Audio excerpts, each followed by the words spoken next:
Greetings, everyone. This is the Chronos Messenger, and this is January 18th, 2023. So thank you for following us on this channel. I trust it's a blessing. And in this video, I want to further develop the idea, the definition of the falling away, which comes from 2 Thessalonians chapter 2. And what I want to do is not try to come up with my own definition or someone else's. I know others have defined it various ways, but I want to dig in deeper to how Paul understood, what Paul meant, why he used the word he used, which is translated falling away in 2 Thessalonians. And so I'm just building on the couple of videos we've recently put up, the Antichrist and the Transgression of Desolation, that one, which shows how the Apostle Paul understood that Daniel 8 and the transgression of desolation was the event connected with a future Antichrist, not an event called the Abomination of Desolation, which had to do with the destruction of the temple of Jesus' time in 70 AD. That to me was very clear. Then in our latest video, we looked at the transgression of desolation from the viewpoint of who are the transgressors, because in Daniel chapter 8, it says that in verse 23, the latter time of their kingdom, when the transgressors have reached their fullness, a king shall arise. That's the Antichrist. So let's take a minute to straighten out that sentence. In the latter time of whose kingdom? Well, he's been talking about the various kingdoms using various animals such as rams and goats and other visions, lions and bears and so forth. And even in his dream interpretation of Nebuchadnezzar's image, we see the same thing. We see a head of gold, and we see the same empires, the Medes and the Persians and the Greeks and so forth, that would oppress Israel all the way until the times of the Gentiles are over, which is where we are in our time. We're rapidly approaching the time when the Gentile kingdoms will be no more and will be replaced by the kingdom being restored to Israel, which is what the disciples asked Jesus at his ascension. Will you at this time restore the kingdom to Israel? That's always been on the agenda. It's just when. That's the question. So in verse 23, the latter time of their kingdom, I believe that it's talking about the Gentiles as a whole. Yes, they have various kings and so forth, but really it's, as the Bible refers to it, the times of the Gentiles. It's their kingdom. And so he's telling us when it comes to the time when their kingdom is about over, that's when the transgressors, the Jewish apostates who have rejected Jesus' sacrifice on the cross for some 2,000 years now, and when they go back and rebuild a temple contrary to the will of God, instead of just becoming part of his temple of living stones, they decide to build another one out of meager stones, and they try to offer sacrifices in the place of Jesus. That's why they're called transgressors and apostates. Now, that will happen, or you could say it like this, when they come to their fullest measure of transgressing. Here at the end is when they rebuild this temple and return to those sacrifices. So I hope that's clear. Now I want to go on from there and develop a little bit more soundly what Paul meant by the falling away, because it's been a source of confusion in the body of Christ. There are those that say It's an apostate church here at the end, just as the bridegroom is getting ready to come. That's not a very kind thought. Some have tried to manipulate the word apostasia, that's translated falling away here, to use it in a way it's not normally or really ever used, meaning to depart from one physical location to another and use it to develop or come up with a secret rapture, a secret coming that's not linked with the coming of the day of the Lord, which doesn't agree with anything in Scripture. So we need to find out more about what the falling away is. And first of all, I want to point out again and develop this, that in the Hebrew, the word transgressors is pasha. And the definition, if you look it up, I'll put it up on the screen, a primitive root meaning to break away,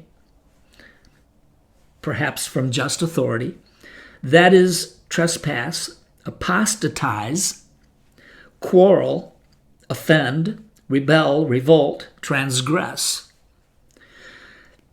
So you can kind of see the meaning of the word there. And then when you come over to Thessalonians, Paul chose to use a word that is very similar, or what would be the complement of the Hebrew word, but in the Greek language. And so he used the word apostasia, which means, as I put the definition up on the screen, a defection from truth, an apostasy, to fall away, to forsake, desert, depart. So you can see the falling away part is why they translated it here in some of the translations as the falling away. So you can see the two words, the Hebrew pasha and the Greek apostasia, are basically the same meaning. However, in the Greek, apostasia is the feminine form of the word apostasian. Same word, just feminine. So it's like you would take the word señor in Spanish and then you make it señora and you have the feminine. So that's what's happening here. And the question would be, why would Paul use the feminine form apostasia as opposed to the neuter or neutral form apostasian? And furthermore, I think the answer is when you delve further into the meaning and trace the roots of this Greek word, we find that apostasian is derived from a word that signifies something separative and can be used when you trace it down to a word, the same word that's used to refer to a bill of divorcement. So you could say it like this: the falling away, the apostasian, is more than just a religious revolt or a departure from truth, though it is that. For at the very heart of it, it speaks of a divorce between Yahweh and the Jewish people. And I think that's why Paul used the feminine form, apostasia, to emphasize this aspect, being very, very well versed in not only Jewish history, but the revelational aspect of what was going on here, that the Jewish people, in a sense, were married to Jehovah or to Yahweh, but they were unfaithful and they played the harlot. And that language is used sometimes in the Old Testament. And they were unfaithful to him. And so he's pointing out that this transgression, this apostasia, is that it is more than just a departure from truth. It's more than just, well, I have this creed or this doctrine that I don't quite agree with.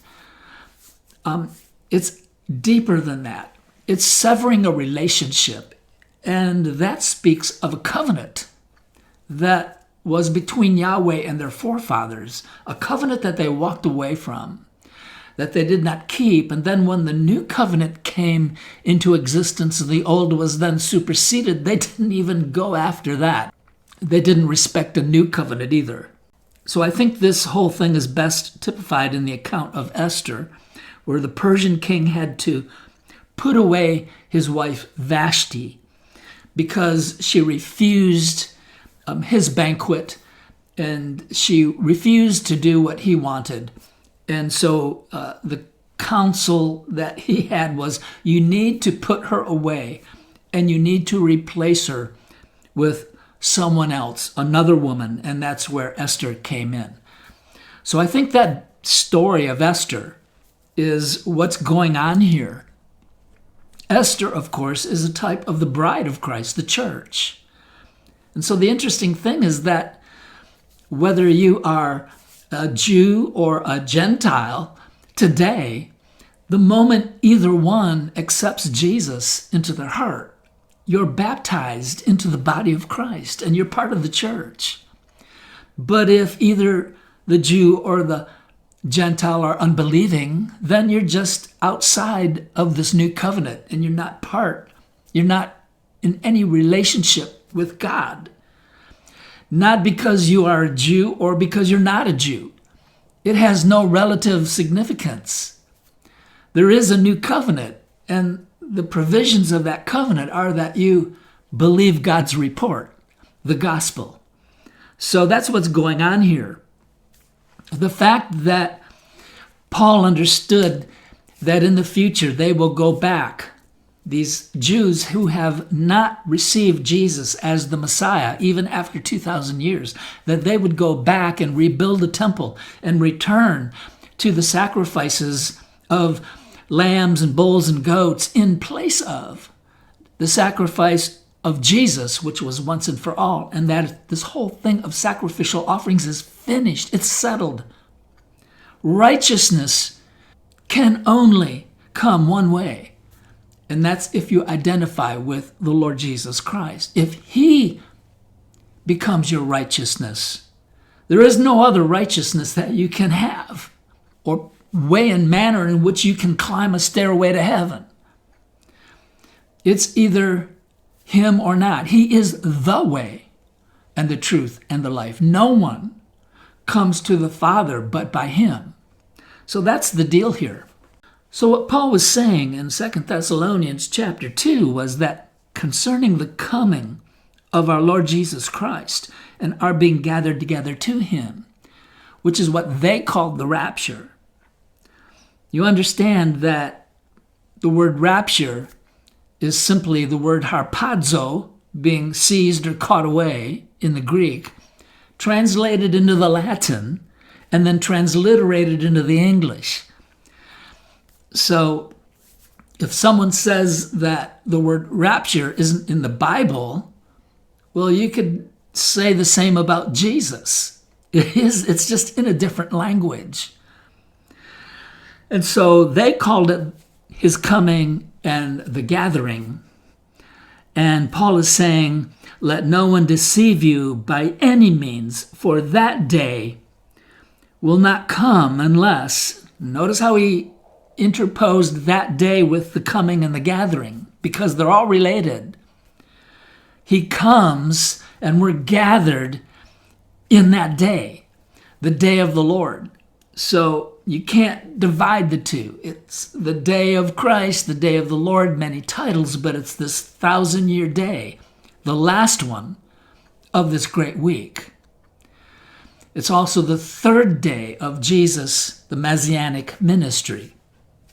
So let no one deceive you that day. You could easily say the coming of the Lord and our being gathered together to him, or the rapture, cannot come or happen unless the falling away comes first and the man of sin is revealed. So the falling away is not just the event that is or must happen first, because that's a long event. That began in the first century of the church when the Jewish people rejected Jesus as the Messiah. It's a long event because it has to do with the fall of Israel, which Hosea prophesied would occupy the better part of 2 great days. Hosea chapter 6. So it's not just the falling away that must come first. It's the falling away knowing that it leads to or paves the way for the man of sin to come. And for that to happen, there must be a rebuilt temple. So as you put the puzzle together here, this part or section of the puzzle shows us that there must be this long event with Israel, which consummates in them rebuilding a Jewish temple against the will of God. Here at the end of this age, as we approach the coming of that day, the 6,000 years being finished from Adam and the seventh day dawning, that at that time there must be a rebuilt temple by the transgressors, those who are still denying that Jesus is the Messiah, that has to happen first. And the man of sin comes and is revealed. You know, he doesn't have to go on and necessarily complete verse 4, which is that he sits as God in the temple of God and shows himself that as God. I don't think, my own personal observation, that verse 4 has to happen before the rapture. I think that it's evident that the falling away comes first. That leads to the man of sin being revealed. You know, he's going to be revealed before he even gets to the temple. Well, we know from Daniel 8 and this vision, this is why it's so important to make this connection, that the Antichrist, the little horn, gathers the 10 kings with him, and together they come against Israel. They invade the land. Why? Why is this army allowed to do so? Well, it's given to them so that they can oppose the daily sacrifices. When you see that invasion, to oppose the daily sacrifices by 10 kings and a little horn, the Antichrist, he'll be revealed just in that. It's not just any invasion of Israel, it's the invasion of Israel that happens after the temple has been rebuilt, after this man of sin has gained control of 10 kings, or the cooperation of 10 kings in the Middle East, the 7 heads and the 10 horns. When that happens, he's revealed. You'll know it's him. You'll know who the Antichrist is, who Gog of Magog is. Even before he desecrates the temple, sits in it, proclaims he's God, and so forth. So I think you could read verse 3, let no one deceive you, that day will not come. The rapture will not happen unless the falling away comes first. Well, that's in process. It's almost there in its fullness because the temple is about to be rebuilt. So unless that happens, and then the man of sin is revealed, the son of perdition. I think you could put a period right there and say, that's all that has to happen before the rapture takes place. Because by the time this army comes against a rebuilt temple, then there's no doubt who he is.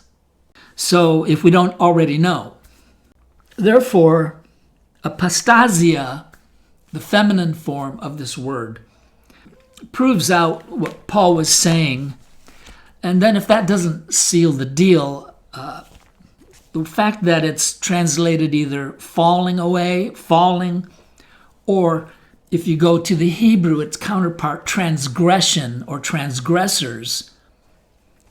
Now we can go to Romans 11 and realize this is definitely what Paul was intending to convey, how he would have defined the word today. So here's Romans 11, the classic passage on the temporary blindness that has happened to Israel, how they fell and salvation has come to the Gentiles because of that. So let me just read, and this is the New King James Version, but notice how many times they translated a certain word. The word is paraptoma, and it means to slip, lapse, to deviate, to commit an error. And here's the big one, a transgression. So Again, in the King James, they translated it fall because it can mean that. It's a stumble that you fall. So verse 11, notice how many times this says fall and the other expressions that really give us the nuances of the falling away. So verse 11, I say then, have they stumbled that they should fall? Certainly not. But through their fall, to provoke them to jealousy, salvation has come to the Gentiles. Now, if their fall is riches for the world and their failure riches for the Gentiles, how much more their fullness? For I speak to you Gentiles, as much as I'm an apostle to the Gentiles, I magnify my ministry, if by any means I may provoke to jealousy those who are my flesh and blood, and save some of them. For if they're being cast away, there's another expression, is the reconciling of the world, what will their acceptance be but life from the dead? For if the first fruit is holy, the lump is also holy. And if the root is holy, so are the branches. And if some of the branches were broken off, and you, Gentiles, being a wild olive tree, were grafted in, he goes on to talk about that. And then in verse 22, it kind of ends by saying, therefore consider the goodness and the severity of God on those who fell, severity, toward you, goodness. So notice all the expressions, fall, failure, cast away, broken off. Now here's the clincher. When you go to some other translations of the same passage, instead of translating it the word fall, many of them will use the word transgression instead. So here's just an example, a couple of verses. Verse 11, this is the Amplified Bible. So I ask, have they stumbled so as to fall to their utter spiritual ruin irretrievably? By no means, but through their false step and transgression, salvation has come to the Gentiles. In verse 12, now if they're stumbling, their lapse, their transgression has so enriched the world at large. In other words, what I'm showing you is that it is in the language of the time, the Greek language, that the word fall would be fine and the word transgression would be fine. And this is why Paul used this word, because it links us, it directs us back to the Hebrew word for transgressors and transgression, and the event we see in Daniel chapter 8, which if you read that vision, you'll never find the word abomination. It's all about transgression, the transgressors, the transgression of desolation. That's on purpose, because it's referring us not to a first century event involving a temple that was destroyed in the past, but to a future event at the consummation or towards the end of this 2-day period of being torn and stricken, in which they reach the fullness of their departure, their divorcing, their separating from Yahweh by committing this transgression of rebuilding the temple and returning to the ancient sacrifices in lieu of the sacrifice of Jesus himself. And as I said, trample underfoot the Son of God. So that's the falling away. That's how Paul viewed it. Aside from learning what he or how he viewed the term falling away, we also understand something else that Paul had a revelation about when we look at Romans 11, and that is that this idea, or this mystery, as he called it, of Israel's temporary blindness. Blindness in part, meaning it's not permanent. And so we see that in this whole discourse here in Romans 11, have they fallen to utterly fall irretrievably? And of course not. And so in this discourse about their transgressions, their falling away, he also evidences the fact that he had a revelation of their third-day revival, which is evident in the book of Hosea, chapter 6. Of course, we've seen that there's a double reference there in that Paul understood that they would be torn and stricken for 2 days, but then after the 2 days, they would be bandaged, they would be healed, and they would be revived on the 3rd day. And on the 3rd day, he would raise us up. He understood there was a double meaning there, that partly to Israel as a nation and partly to the church, because the fact that he also said he would raise us up while they're being revived on the 3rd day. See, 2 things there. For the nation of Israel being revived, for the church raised up. Now, how do you know that's true? Because in John chapter 6, Jesus borrowed that expression from Hosea. On the 3rd day, he will raise us up. And it didn't say he would raise him up. That's why we know he's not just talking about the resurrection of Christ alone, but on the 3rd day he would raise us up. It's the us and the we in this prediction that is so illuminating, in that Jesus took that sentence, only he changed it from on the 3rd day he will raise us up to he will raise us up at the last day in John chapter 6. He said that 4 times in John chapter 6. And so raise us up is a resurrection term. And when? Well, the 3rd day. Is it the 3rd day? Or is it the last day? Or is it the 7th day? And those who have been following this channel know the answer to that. It's all of the above. It's however you want to say it, depending on from when you start counting. If you're counting from Adam, it's the 7th day. It's also the last day of this great week. And it is the 3rd day from Jesus' anointed ministry, the days of the Messiah. So Jesus had the liberty to change it from the 3rd day to the last day. He did that on purpose so that we would know for sure that this is a resurrection term that applies to the church. And I believe that Paul understood that very well, because he ends this dialogue or this passage on Romans 11 on the falling away of Israel and their temporary blindness. And he knew that there would come a time when they would be grafted back into the vine, which he understood would happen at the same time that we are raised up or resurrected. You see, that's the revelation that he had here. And it's clear when you read it here, for instance, in the New King James, in verse 15, for if their being cast away is the reconciling of the world, what will their acceptance be but life from the dead? He didn't say, well, maybe they'll be accepted. He's already giving us the insight that they will be, that this is only a temporary blindness, that God is going to use this whole issue with the temple and the transgression and the desolation that follows, and allowing the Antichrist, his 10 kings that come with him, this little horn, to do what he does in order to provoke them back, to bring them back forcibly.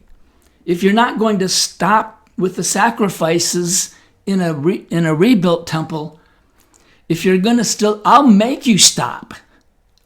In essence, I'll make you see that I'm the Messiah. And so I love the way it says in the Amplified version of this, verse 15, for if their rejection and exclusion from the benefits of salvation were overruled for the reconciliation of the world to God, what will their acceptance and admission mean? Or in verse 12, their full reinstatement. What will it mean? And I love the answer. It'll be nothing short of life from the dead. So he's writing to the church, and basically, I say this all the time, our 3rd day resurrection triggers their 3rd day revival. And that's the revelation that Paul had. I saw that long ago, but it's making more and more sense as we put all of the pieces together and the transgression of desolation, and see how everything works together. And finally, another thing it does is it shows us what's happening in the book of Revelation, kind of the dynamics involved here as we put this storyline together, the events that happen before the rapture and around the rapture and then after the rapture. And you're surprised by how much of it has to do with this event and the rebuilding of the Jewish temple, which is why we see a temple in Revelation chapter 11 to begin with, a temple that is being measured for judgment, a temple that is there while the city of Jerusalem is being trodden down by Gentiles for 3.5 years. And so we're looking at this last half of Daniel's 70th week over and over again, as I've said. In Revelation 11, it's there. Then we see the ministry of the two witnesses coinciding the same period of time. And then we turn to Revelation 12 and we see a reenactment of the rapture, the harpazo, the catching up of the male child to the throne of God. And we see that the dragon is there poised to attack the woman. And we know why now, because this army has been given over to the little horn to oppose the daily sacrifices. That's why I think that he does not get to the temple to show himself as God until after the rapture takes place. That's when his bragging begins, his boasting. That's when his 3.5 year kind of prophetic ministry really launches off. Before that, all we know is he gained control of 10 kings. So nothing really big to see there for us. But this is where all the action happens in this last 3.5 years.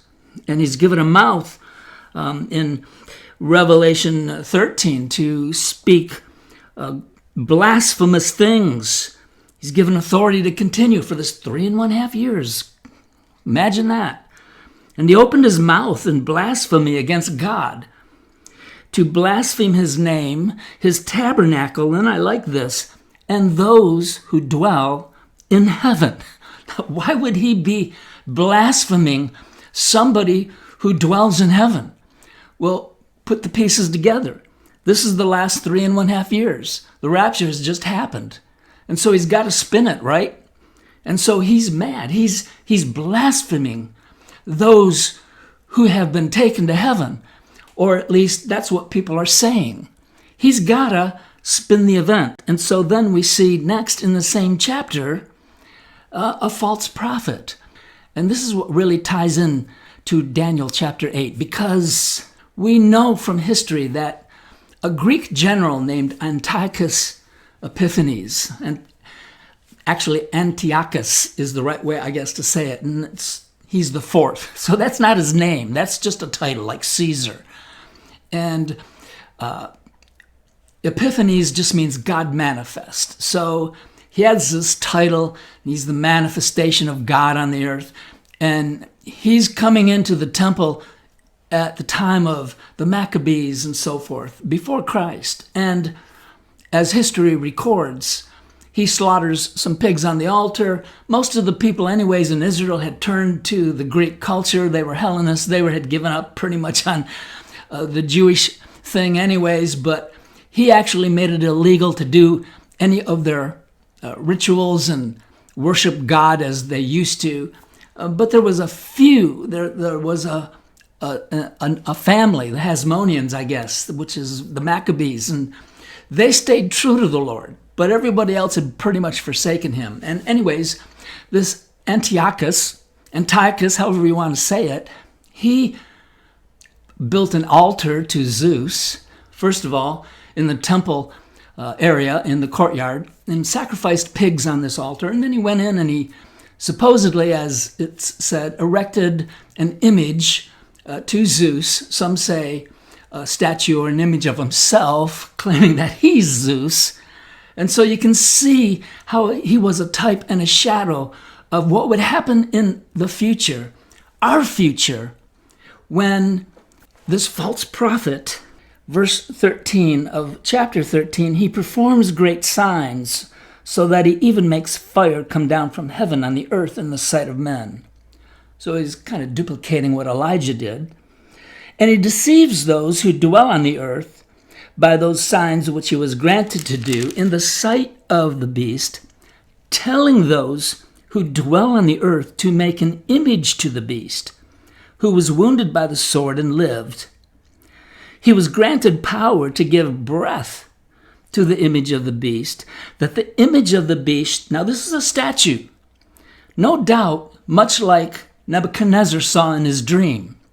That may have, and I'm sure was, a prophetic dream of not just the succession of empires, but what would one day stand as a blasphemous image of this Gentile kingdom in a rebuilt temple, supposedly to honor Yahweh, but by a strange twist of fate, ends up being a temple for the son of perdition, all because they rejected the Son of God. So I trust that we can now begin to appreciate the revelation granted to the Apostle Paul, particularly when it comes to the falling away, the apostasia, how it is not an event associated with an apostate church, a bride that her love grows cold just as the bridegroom is getting ready to come, nor is it really the unbelievers, because this apostasia represents a divorce, a separation, and those who are unbelievers can't be separated or depart from someone they were never with in the first place. So he understood that it had to do with his own people, how they would be broken from the vine, torn and stricken for the better part of 2 prophetic 1,000-year days, how this final act of transgression towards the end of this age, as the rapture is getting ready to happen, and how they would rebuild a temple, their final act, and that this act would bring upon them the fury of a man of sin, an army to oppose these daily sacrifices, and that he would ultimately erect a statue of himself to be worshiped as God in this rebuilt temple, but that God would use these events to drive them into the loving arms of their true Messiah. When? As the third day dawns, which happens to be the same day that begins with our resurrection and the rapture.